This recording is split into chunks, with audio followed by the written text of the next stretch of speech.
I need to put this onto motor wind. Oh no way.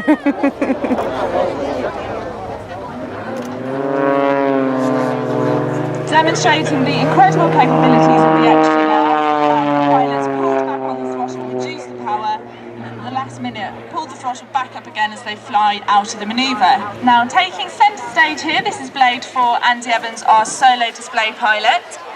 Andy was pushing -5G for an outside loop there, and he's now snap rolling his aircraft back down towards the airfield. And he's going to get ready to put it into an upward going spin in a manoeuvre which is known as the Lomchevat, which is actually a Czechoslovakian word that translates to headache or hangover. And as you watch Andy, I'm sure you can appreciate why this particular manoeuvre has that name.